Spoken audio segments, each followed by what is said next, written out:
Hey y'all, you know what time it is? It's time to rock, riff, and roll with only Brandon. But guess what? I'm gonna bring a funny cast along with me with some rockin' interviews. And then we're gonna riff on some Reddit stories. And then, well, as far as rolling goes, you're just gonna have to tune in and find out on Thunder 103.9. Hey guys, this is Brandon Stetler, and this is Rock, Riff, and Roll on Thunder 103.9. And guys, who I have with me today? Ethan Hamilton. Yes, that's right, he did say it. Ethan Hamilton, but he writes his own original work. He has an original coming out right now, actually right after this interview, called Speak Now. He's been doing comedy for about 5 years. He's also a writer. He loves writing, and like I just said, he has his own play right now that he's going to be doing tonight. Speak Now. Give it up for the one and only Ethan Hamilton. Thank you.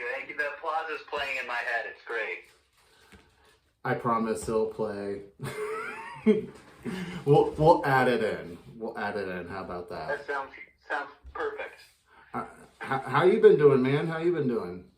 I'm good. I'm glad it's the weekend. I've been working a lot. I was working all last weekend, and I think I worked 27 hours Friday, Saturday, and Sunday last weekend. So I'm excited to be home. Them struggles are real. Yeah. How are you? I'm all right. So, I mean, my day job, I work in design fab. So pretty much I help design furniture and then weld it and create it. That's so cool. That's way cooler than I'm an event coordinator. I just order food for people. So that's really awesome. I mean, sometimes we can swap. I do work at an international school down in Bloomington, the IU, so I do get to meet, sometimes I meet ambassadors and stuff like that, but it's usually just Panera. That's usually what I do. Yeah, the most I did is I saw the vice president of KFC. Do they look like Colonel Sanders, or do they just... No, I mean... Not what I expected. I signed an NDA, so I can't say any more. But all I can say is, coming soon, KFC is going to be revamping a lot of locations. Okay. That's all I can say legally. All right. I'll put the rest in my head. I'm filling it out like a Mad Lib right now. Yeah, you can paint all the pictures you want. I just legally can't say anything more than what I said. You're designing new buckets for KFC. That's what you're doing. I don't do like the paper stuff like that. I literally do the furniture. So like the tables, the chairs, like the whole building. Did you go to school for that? How do you even get into that? So I didn't go to an actual college. I did vocational school, and then with vocational school I did maintenance, and then I did a lot of work with project engineers. So that's how I just got into it. I see. Yeah. So I don't personally have a degree. I have a certification, but I don't have a degree. I think vocational schools, it seems like a lot of times those end up getting you paid more than any college degree job, or besides business and stuff like that. So I think you went the right way. I went the cheapest way. There you go. I mean, don't get me wrong. I wanted to go to a university, but nobody has $40,000 a semester. Yeah, that's stupid. Are you from Indiana? I am from Indiana. So I lived in a little town called West Point. That's 10 minutes away from Lafayette. Okay. Where are you from? I'm actually from Bloomington. Bloomington. You're a Bloomington boy. I am a Bloomington boy. I was born there. I lived there until I was 25, I want to say, and then I moved to Los Angeles for 3 years, and I did comedy out there, and I absolutely hated it with every fiber of my being. So then I moved back, and I'm really enjoying the pardon me, really enjoying like the I don't know, just doing regional comedy is a lot of fun, and I feel like it's nicer to network tri-state as opposed to like within the city. Right. So comedy for 5 years, you said? Yeah, I started when I was 20, and I started at the Comedy Attic, and I was like a severe alcoholic at the time. I don't even remember the first like 3 times I did comedy because I was blacked out the entire time. But I did things that upset the owner, and I was blackballed from them. And then I think when I was like maybe 22 or 23, I tried it again, but I just went to Bears. And I would even like, I reached out and I was like, hey, can I come back? And they were like, no, we don't want you. So I just did stuff at like Bear's Place. I don't know if you ever went down there. No. It's closed now due to the pandemic and all that stuff. But just up at Bear's Place and other local spots besides the Comedy Attic. And then eventually I was just like, let's go down to LA. And I cut my teeth, quote unquote, more out in Los Angeles than I had in Indiana. And when I got back, I felt nice.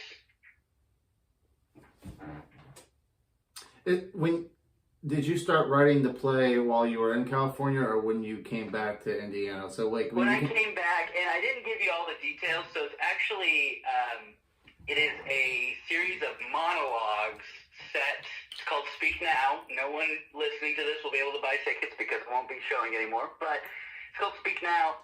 My friend Emily Flower, she owns her own production company down here, and she found 12 actors and 12 writers. So I just wrote a monologue for it.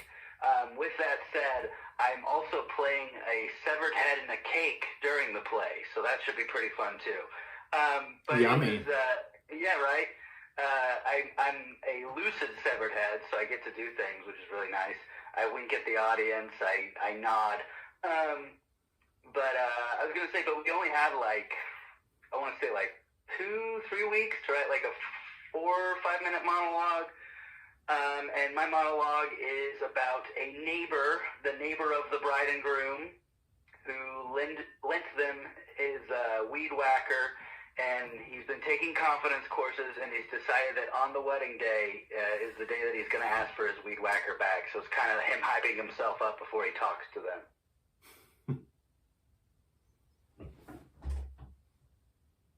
Intriguing. I wish I would have known about it sooner. I would have actually bought a ticket, but oh, you're all good. Do you have another? Do you have another one coming soon, or is this it? Like Michael Jackson? Kind of Michael Jackson. I like to branch out creatively as much as I can. I'm currently in the process of having an editor work. So back in probably October of last year, I contacted the Monroe County local public access television station, and I pitched them a TV show, and I filmed 5 episodes. It's called Learn Monroe County, and the concept of the show is that I meet with locals, whether it's businesses or individuals, and they teach me something I haven't learned before, and then we film it, and I say silly things, and at the end of the show, I learn something new, and whoever watches it can also learn something new. But that's currently being edited, and I'm sort of waiting on the editor to finish that. It's taken a little bit longer than I thought that it would, which is totally fine, because editing can be a real pain in the behind. I get it. The struggles are real. Yeah, right? I'm sure with your show, and Curtis, I think you said, what's the name? Yeah, Curtis Broadstreet, he does like all the actual editing when it comes to the radio aspect. When I do YouTube and Spotify, that's me. Yeah, and editing can just there's just so many details that people don't even think about. But it's a lot. Yeah, but the show was it was fun to film. I only shot 5 episodes because I wrote the scripts and I directed, and I was originally editing it, and it just became too much. And would you believe that trying to do all of that is a huge time suck? So I was planning on doing like 8 episodes, 10, and I ended up getting 5. And I was like, you know what? This will be the first season. If people like it, I'll do some more. If people don't like it, that was a fun little thing. But I learned how to juggle. I learned how to, which I can kind of do. I learned how to juggle. I learned how to do yoga. I learned how to dance burlesque. And I learned how to cut hair. I know that's not 5. I'm forgetting what the last one was, but those were the things that I learned. Before we move on to the next segment, I have one final question. I've asked this to every single guest so far, and everybody likes it. So why not? I'm going to keep going with it until I want to move on to the next one, because it's my show. I do what I want. Yeah, do your thing. I'm ready. So you're sitting right across from 16-year-old Ethan right here, right now. You have 2 minutes to give him the best advice to move forward to get to where you are today, where you think you could have gone if you went the direction that you get what I'm saying? Yeah, absolutely. Okay, so you're in front of 16-year-old you now. You have 2 minutes. Do it. Okay. All right, listen here, 16-year-old Ethan. Here's the deal. You just got to do the things, all right? You spent so much time in your room writing your little jokes and short stories and poetry and stuff, and you just held on to it. You don't need to hold on to it. Let it out. And you know what? Some of the stuff that you do, it's going to suck. That's part of getting better at things. I think Jake from Adventure Time, which was on when I was 16, I think he said something that sucking at something is the first step at getting good at something. So I'd say first and foremost, do the thing, you know? I feel like I'm talking to me, you've spent so much time just holding on and trying to perfect things when in reality, art can't be perfect, you know?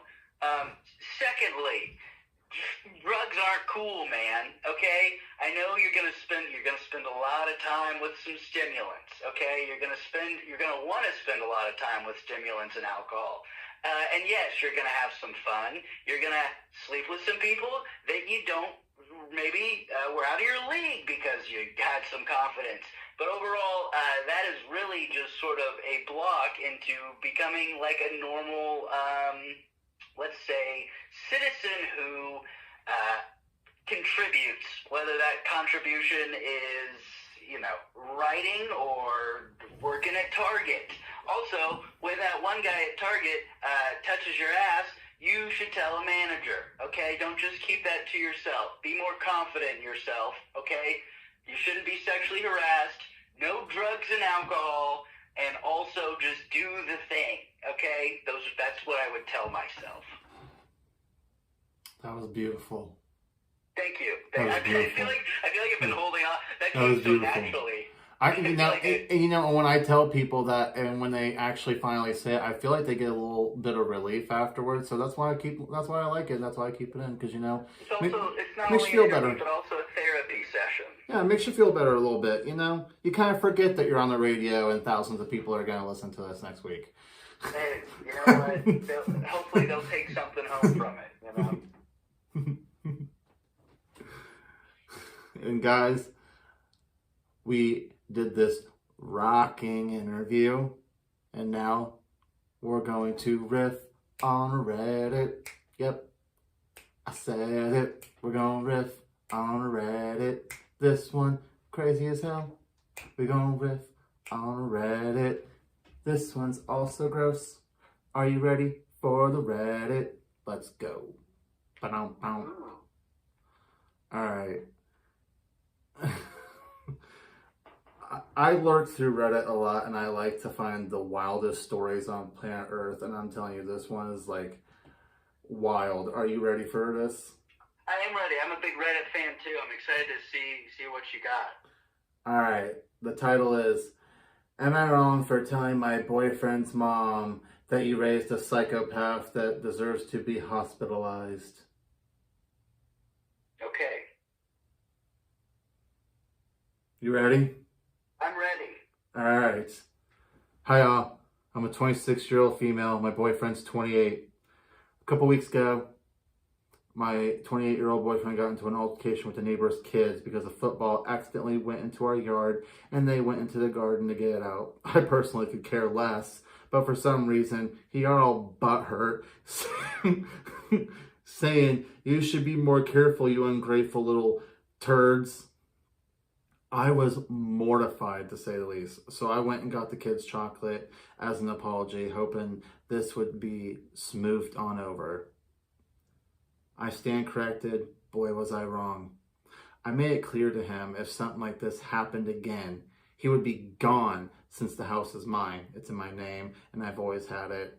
Long story, not going to get into it.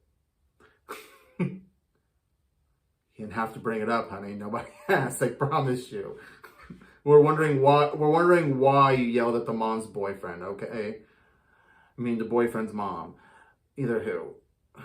She hurt my feelings for a second. Okay. I made it clear if something like this happened again that he would be gone since the house is mine. Blah, blah, blah, blah, blah. But about a week later, it happened again. So I was going to take the it happened again. The football went into our yard. I was there. I was going to pick up the football and throw it to the kids. And then he stormed out of the house, grabbed the football, and went back into the house. He was gone for like 10 minutes. I was starting to get aggravated and I was going to go back inside. And then all of a sudden he comes out with something all over the football. And then he threw it back at the kids and said, "Here you go, you little turds. A little turd for a little turd." Did he turd on it? No, guys, I'm not kidding. He literally went into the bathroom, covered their football with poop, and threw it at these kids. Okay. I feel like I have a lot of thoughts about this already. Yeah. I think that, Oh, we're not even done. Oh, okay. I'm sorry. I'm so sorry. Oh, no, you're fine. Say your thought real quick. It blows my mind the amount that so many people on Reddit are like, am I being weird about this? My boyfriend went to the bathroom on a football and gave it to children. Like, no, you're not being weird about this, but please continue, Brandon. I was extremely angry and I yelled at him for about 30 minutes and threw stuff at him until he finally got the hint and got out of my house And then, guys, guess what? About 45 minutes later, his mom calls me and asks me what happened, all confused. And I yelled, "Are you kidding me? You're asking me what happened? You're a stupid see you next Tuesday that raised a sociopath that should be hospitalized. Like, who in God's name does something like this? And how are you calling, asking what happened? You're no better, you disgusting, bitter hag." I feel like she had a lot. I feel like there's a history between the mom and her, and that's sort of directly where she's going to. See you next Tuesday. She couldn't say charisma, uniqueness, nerve, and talent. That's a lot more positive than I think what she was trying to go for. They're both serving the same. Yes, they are. Okay, Brandon. If you catch my drift. Oh, yes, I do. I will admit I was wrong. So I was wrong for blaming her with his problems. But please tell me I'm justified. Well, I've gone to therapy for many years, and I'm going to take the role of a therapist right now and just basically say, I mean, maybe screaming at the mother. Again, there had to be some history there,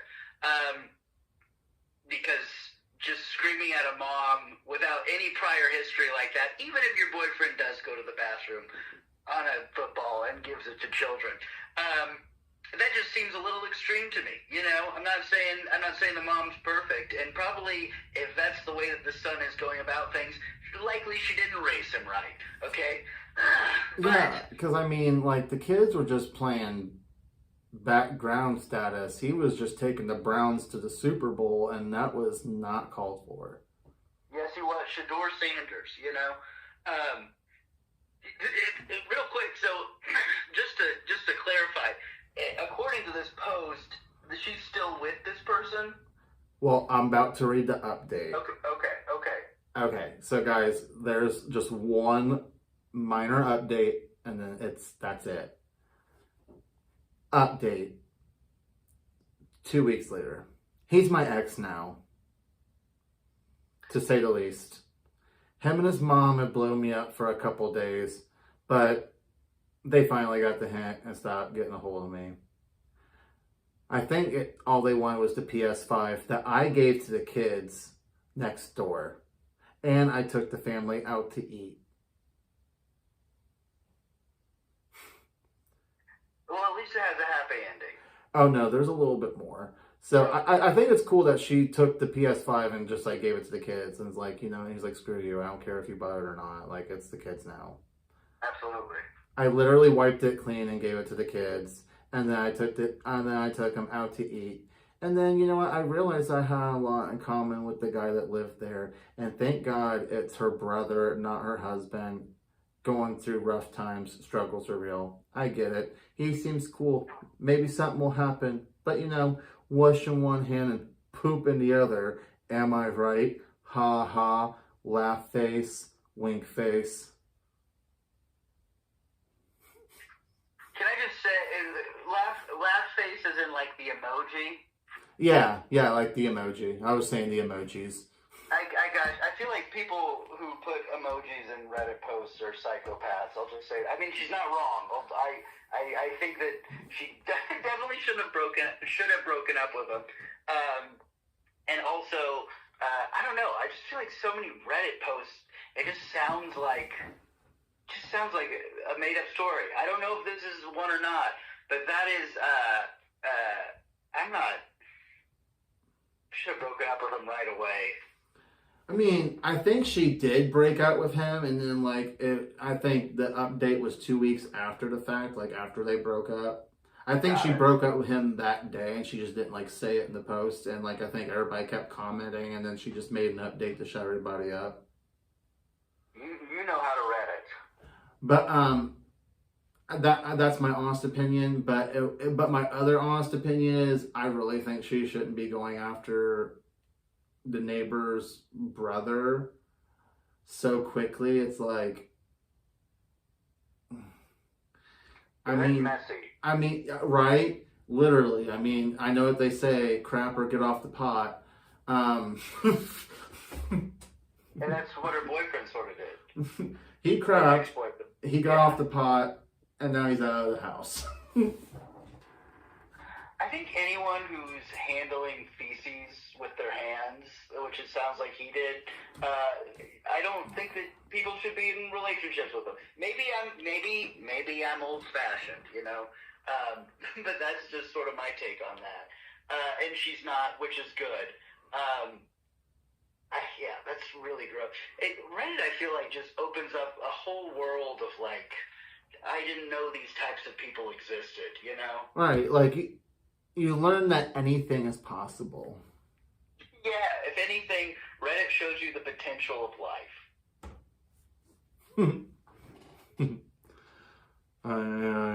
And guys, we rocked on an interview. We riffed on Reddit.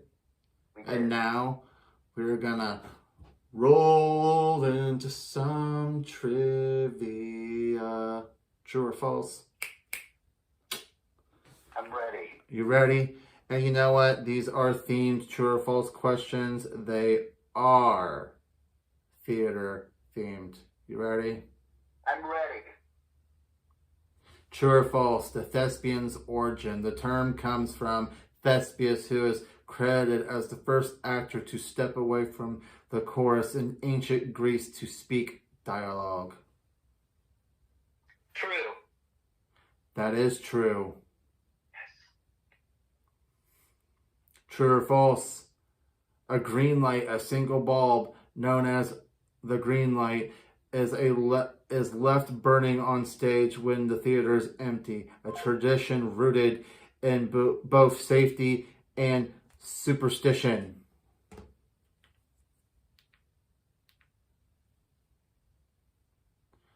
Guys, I think he hung up. You there? Yes, I'm so sorry. I don't know what happened. The call just dropped. I'm so sorry. Oh no, you're fine. Let me go back. Did you hear the question I just said? I did not hear the full one. Please provide it. Okay, so true or false, number 2. A single bulb known as the green light is left burning on stage when the theater is empty, a tradition rooted in both safety and superstition. I'm going to say, trying to remember my theater days. It's been a while. I'm going to say false. I think it's just like riding a bicycle, because you are right, it is false. It's actually called the ghost light. Okay. You ready for number 3? I'm so ready. All right. True or false? Break a leg is a phrase used instead of good luck to avoid tempting fate. It originates from the idea of bowing so low or having so many people applaud that you want them to break a leg. I'm going to say that one's true. It is true. Well, I'm impressed with myself. I'll be honest with you. I didn't think I'd get all these right. I'm sure there's more. There's more, but continue. There's 7 more. Number Okay. 4.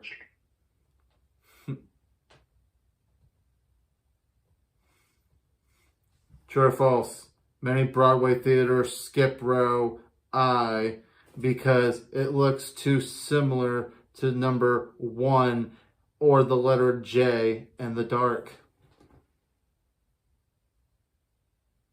I'm going to say that one is also false. You're wrong. It's true. In Broadway, there is no row I because it looks like the number 1 or the letter J in the dark.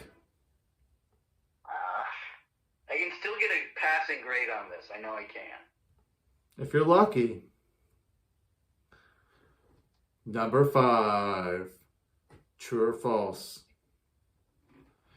In Shakespeare's time, all female roles were played by men or boys because it was considered improper for a woman to act. I know that one, and that's true. You are correct. I know way more about theater than I really... Sorry, there's still so many to go. Keep going. No, you're fine. No, you're fine. True or false? Romeo and Juliet is one of the most successful Broadway shows with over 13,000 performances. False. Correct. It is false. The actual is Phantom of the Opera. It's the most successful Broadway show with over 13,000 performances. Hell yeah. Number 7. True or false? Although there are 41 Broadway theaters, only 4 are actually located on Broadway Street. I'm going to say that's true. Ding, da, ding, ding, ding, ding. You are correct. Yes. True or false? Number 8. Historically, the Actors' Lounge was painted green to help performers rest their eyes from the bright stage lights.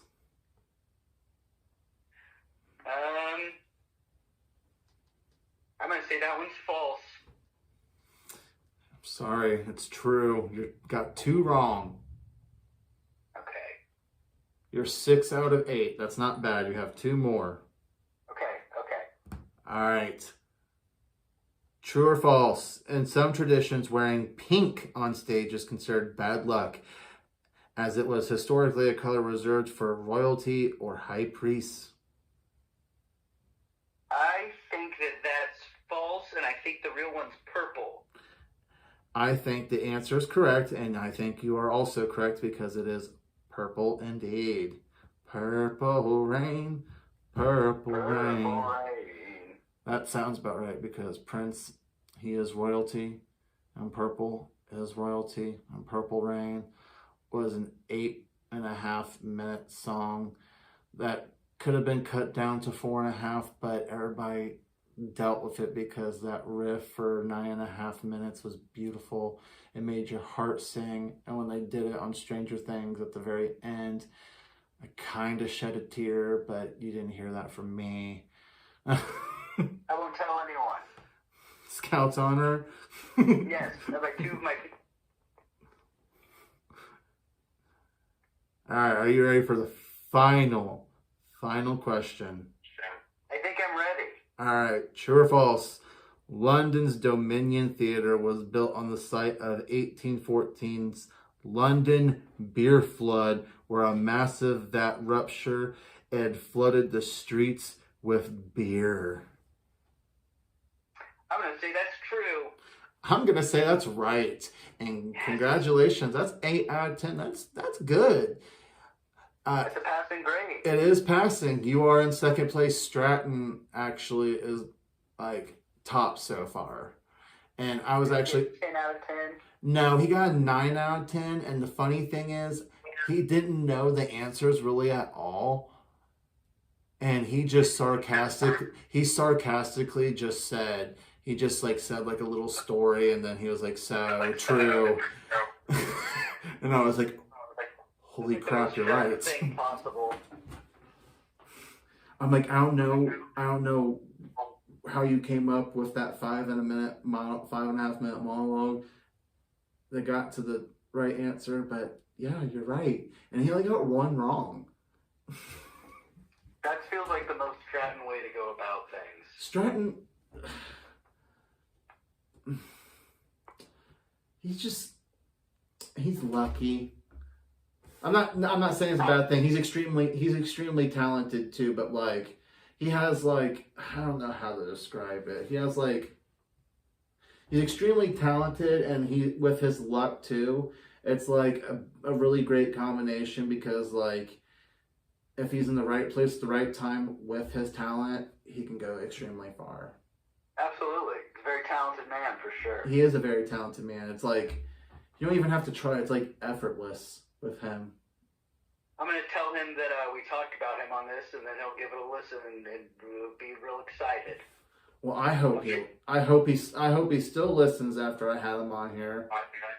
I bet he does. Ethan, guess what? Yes. We rocked, we riffed, and we rolled. And before we go, do you want to promote yourself a little bit? Talk your stuff. Let everybody know who you are before we go. I mean, everybody got to know you, but I mean, like, where can they see you next? Promote you, your Instagram, your Facebooks, whatnots. Well, you can follow me on Instagram at Gucci Warhol. I used to rap, and that was my rap name, and I just kept it. By the time this comes out, I don't have any shows. I have one. We are roasting each other at Helium next Wednesday, and that'll be a blast and a half. And then I'm actually doing a show at the Back Door next Thursday. It's the 1-year anniversary of the camp show, which is Wyatt Kane and Veronica Casillas. It's their show that they produce at the Back Door, and I'm very excited for that one as well. But definitely follow me on Instagram, because that's where I usually post things. You can keep up to date with all of the new hip things that are going on in my life. I'll talk about Pacers basketball because I love basketball, especially the Pacers. And sometimes I'll post silly videos where I make funny faces. So who doesn't want to see that? Guys, you gotta check this guy out. He's funny. He's a writer, and he has shows, and he might have more. And he might have more screenplays coming out. You just gotta have to stay tuned and figure it out. And guys, you don't know what's coming next. That's why you gotta follow me. You gotta follow him and find out. And guys, he did say one thing that is correct. By the time this episode comes out, we would have already roasted each other at Helium Comedy Club at the Roast Battle League, because we now have a Roast Battle League in Indianapolis, homed at Helium Comedy Club, Indianapolis. And guys, that's one sponsor. We have Helium Comedy Club in Indianapolis, the Roast Battle League, proudly sponsored. We also have Pet Supplies Plus. Guys, take your cats and your dogs there. Make sure them pussies and mutts are cleaned up. You gotta make sure they're cleaned up. And Absolutely. and great discounts on their food. They always take care of their animals right. And guys, on the way home, stop by Ken's Liquors. Ken's Liquors have all the Indiana-based liqueur and beer that you could find at a reasonable price, and perfectly good tasting beer homed here. And guys, I'm Brandon Stetler, and as you heard on the phone, that was Ethan Hamilton, and this has been Rock, Riff, and Roll on Thunder 103.9.